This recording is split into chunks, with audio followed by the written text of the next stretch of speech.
بسم اللہ الرحمن الرحیم۔ رب ذوالجلال کے بابرکت نام سے شروع کرتا ہوں جو دلوں کے راز خوب جانتا ہے۔ علمی پٹارا چینل میں آپ سبھی ناظرین کو خوش آمدید اور دل کی گہرائیوں سے خلوص بھرا سلام عرض کرتا ہوں۔ ناظرین، آج کا ہمارا موضوع 2 پراٹھے بخشش کا ذریعہ۔ ابو نصر نامی ایک شخص اپنی بیوی اور ایک بچے کے ساتھ غریبی کی زندگی بسر کر رہا تھا۔ ایک دن وہ اپنی بیوی اور بچے کو بھوک سے نڈھال اور روتا بلکتا گھر میں چھوڑ کر خود غموں سے چور کہیں جا رہا تھا کہ راستے میں چلتے چلتے اس کا سامنا ایک عالم دین شیخ حضرت احمد بن مسکین سے ہوا۔ انہیں دیکھتے ہی ابو نصر نے کہا، اے شیخ، میں دکھوں کا مارا ہوں اور غموں سے تھک گیا ہوں۔ شیخ نے کہا، میرے پیچھے چلے آؤ، ہم سمندر پر چلتے ہیں۔ سمندر پر پہنچ کر شیخ صاحب نے اسے 2 رکعت نفل نماز پڑھنے کو کہا۔ نماز پڑھ چکا تو اسے ایک جال دیتے ہوئے کہا، اسے بسم اللہ پڑھ کر سمندر میں پھینک دو۔ جال میں پہلی بار میں ہی ایک بڑی عظیم مچھلی پھنس کر باہر آ گئی۔ شیخ صاحب نے ابو نصر سے کہا، اس مچھلی کو لے جا کر فروخت کرو اور حاصل ہونے والے پیسوں سے اپنے گھر والوں کے لیے کچھ کھانے پینے کا سامان خرید لینا۔ ابو نصر نے شہر جا کر مچھلی کو فروخت کیا۔ حاصل ہونے والے پیسوں سے ایک قیمے والا اور ایک میٹھا پراٹھا خریدا اور سیدھا شیخ احمد بن مسکین کے پاس گیا اور کہا کہ حضرت، ان پراٹھوں میں سے کچھ قبول کیجئے۔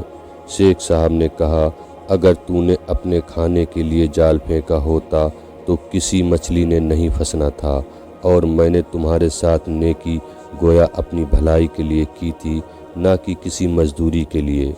تم یہ پراٹھے لے کر جاؤ اور اپنے گھر والوں کو کھلاؤ۔ ابو نصر پراٹھے لیے خوشی خوشی اپنے گھر کی طرف جا رہا تھا کہ راستے میں بھوک سے ماری عورت کو روتے دیکھا، جس کے پاس ہی اس کا بے حال بیٹا بھی بیٹھا تھا۔ ابو نصر نے اپنے ہاتھ میں پکڑے ہوئے پراٹھوں کو دیکھا اور اپنے آپ سے کہا، اس عورت اور اس کے بچے اور میرے اپنے بیوی بچے میں کیا فرق ہے؟ معاملہ تو ایک جیسا ہی ہے، وہ بھی بھوکے ہیں اور یہ بھی بھوکے ہیں، پراٹھے کن کو دوں؟ عورت کی آنکھوں کی طرف دیکھا تو اس کے بہتے آنسو نہ دیکھ سکا اور اپنا سر جھکا لیا۔ پراٹھے عورت کی طرف بڑھاتے ہوئے کہا، یہ لو، خود بھی کھاؤ اور اپنے بیٹے کو بھی کھلاؤ۔ عورت کے چہرے پر خوشی اور اس کے بیٹے کے چہرے پر مسکراہٹ پھیل گئی۔ ابو نصر غمگین دل لیے واپس اپنے گھر کی طرف یہ سوچتے ہوئے چل دیا کہ اپنے بھوکے بیٹے اور بیوی کا سامنا کیسے کرے گا۔ گھر جاتے ہوئے راستے میں اس نے ایک اعلان کرنے والا دیکھا جو کہہ رہا تھا، ہے کوئی جو مجھے ابو نصر سے ملا دے؟ لوگوں نے کہا، یہ دیکھو، یہی تو ہیں ابو نصر۔ اس نے ابو نصر سے کہا، تیرے باپ نے میرے پاس آج سے 20 سال پہلے 30,000 درہم امانت رکھے تھے، مگر یہ نہیں بتایا تھا کہ ان پیسوں کا کرنا کیا ہے۔ جب سے تیرے والد فوت ہوئے ہیں میں تجھے ڈھونڈتا پھر رہا ہوں کہ کوئی میری ملاقات تجھ سے کرا دے۔ آج میں نے تجھے پا ہی لیا، تو یہ لو 30,000 درہم، یہ تمہارے باپ کا مال ہے۔ ابو نصر کہتا ہے، میں بیٹھے بٹھائے امیر ہو گیا اور میرے کئی گھر بنے اور میرا کاروبار پھیلتا چلا گیا۔ میں نے کبھی اللہ کے نام پر دینے میں کنجوسی نہیں کی، ایک ہی بار میں شکرانے کے طور پر 1000 درہم صدقہ دے دیا کرتا تھا۔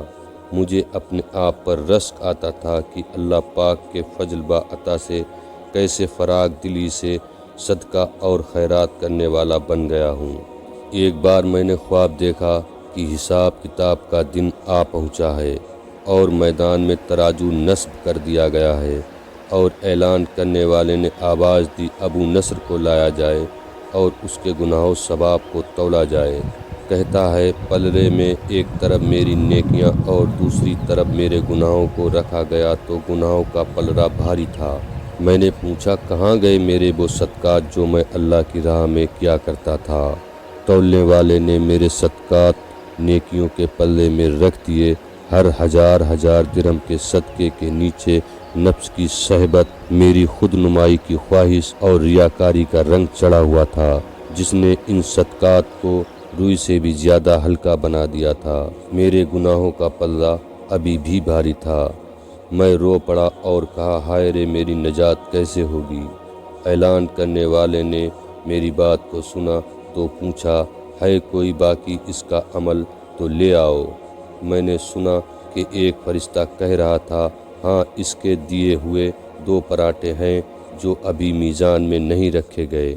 وہ 2 پراٹھے ترازو پر رکھے گئے تو نیکیوں کا پلڑا ذرا سا اٹھا۔ اعلان کرنے والے نے پھر پوچھا ہے اس کا اور کوئی عمل؟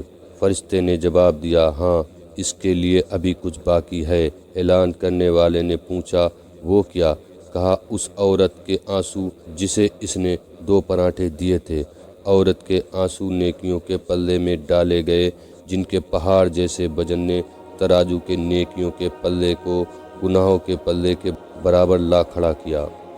ابو نصر کہتا ہے میرا دل خوش ہوا کہ اب نجات ہو جائے گی۔ اعلان کرنے والے نے پوچھا ہے کوئی اور باقی اس کا عمل؟ فرشتے نے کہا ہاں ابھی اس بچے کی مسکراہٹ کو پلے میں رکھنا باقی ہے جو پراٹھے لیتے ہوئے اس کے چہرے پر آئی تھی۔ مسکراہٹ کو پلے میں رکھا گیا تو نیکیوں والا پلڑا بھاری ہوتا چلا گیا۔ اعلان کرنے والا بول اٹھا یہ شخص نجات پا گیا۔ ابو نصر کہتا ہے میری نیند سے آنکھ کھل گئی اور میں نے اپنے آپ سے کہا اے ابو نصر آج تجھے تیرے بڑے بڑے صدقوں نے نہیں بلکہ آج تجھے تیرے 2 پراٹھوں نے بچا لیا۔ میرے پیارے عزیزوں اور دوستوں، اس واقعے سے ہمیں سبق لینا چاہیے۔ اللہ کے فضل و کرم اور مصطفیٰ جان رحمت کے فیضان نے اگر آپ کو امیر دولت مند کر دیا ہے تو خدا را خلوص کے ساتھ اپنی دولت کا صحیح استعمال کریں۔ آپ کے مال و دولت پر اگر آپ کا، آپ کے اہل خانہ اور آپ کے رشتہ داروں کا حق ہے تو اسی دولت پر غریبوں کا بھی حق ہے۔ لہٰذا بغیر کسی شہرت، ناموری اور بغیر سیلفی کے حقدار کو اس کا حق دیں تاکہ کسی کی عزت نفس مجروح نہ ہو اور رب کی بارگاہ میں آپ کی یہ نیکی قبول ہو۔ میرے عزیز دوستوں اور بہنوں، یہ نازک ترین وقت امتحان کا ہے۔ غریبوں کی غربت با صبر کا امتحان، امیروں اور مالداروں کے خلوص با سخاوت کا امتحان ہے۔ لہٰذا اپنی نیکی اور صدقات کو دکھاوے کے چکر میں آ کر خراب نہ کریں اور اللہ کی راہ میں جو بھی مال دیا کریں صرف اللہ کی رضا کے لیے دیا کریں۔ اگر آپ کو ویڈیو پسند آئی ہو تو ویڈیو کو لائک اور میرے چینل کو سبسکرائب کر لیں۔